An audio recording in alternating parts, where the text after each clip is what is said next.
I think if you ask any Inuk when it comes to talking publicly, when it comes to making a film, or when it just comes to being interviewed, basically, and I've interviewed an Inuk who said this before, is that everything we do is political. We can't escape that responsibility of being political about things. Like, we can't talk about suicide without it being political. We can't talk about a lot of social situations or issues without it being political. I frequently, almost on a weekly basis, meet people who tell me they've never learned about Inuit in school. They don't know anything about Inuit. And the only material out there that people have or are exposed to that educates people about Inuit is in the media, is in the news, is in films, is in cartoons.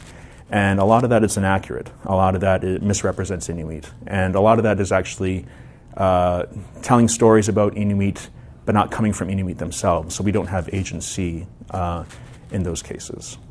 So I think that's another aspect of it as well, is I would like to really see a lot more ethical and accurate representation of Inuit in media. In 2016, you released a short film called, sorry for my pronunciation. Ukiuktaqtumi.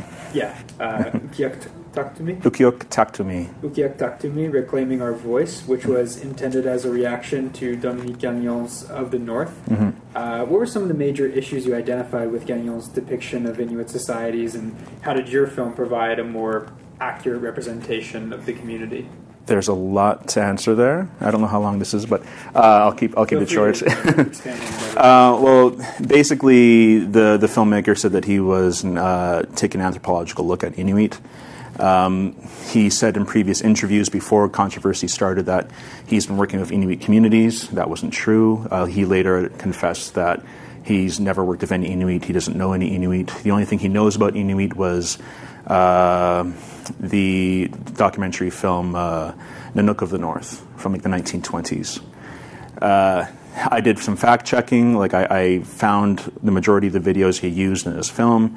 Around 36% of the videos used in the film are not from Inuit. They're not in the North, and these were not benign portrayals of people sitting in the countryside or anything like that. This was drunk people fighting on the floor. This was homemade moonshine distillery. All of the video footage that he used in the film of industrial development, offshore oil drilling, mining and such, none of that was actually shot in Canada. But he made it look like Inuit were living and working in these factories. So that if you look at the trailer on YouTube, it's still there, where he juxtaposes a helicopter flying to an offshore oil rig and then cutting to Inuit in this closed room with no windows. It kind of suggests that these Inuit are living and working on this oil rig, but that oil rig is actually located in the Baltic Sea. I contacted everyone I could who owns those videos online and asked them, are you aware that your videos are in this film? Did you give consent? Everyone that replied to me said no. Some of these videos as well, too, were of videos of children. Some of the videos were of naked women.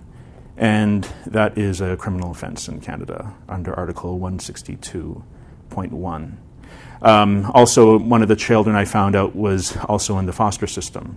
That Inuk child actually lives here in Montreal. And foster parent is a doctor in one of the hospitals in the North Shore of Montreal. So that's another federal crime, actually, to be displaying images of children in the child welfare system.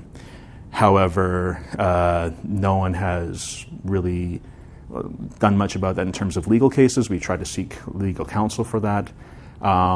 It's kind of a gray area, but it's also setting a precedence in Canada when it comes to a criminal lawsuit against someone who uses videos that are publicly available but without people's consent.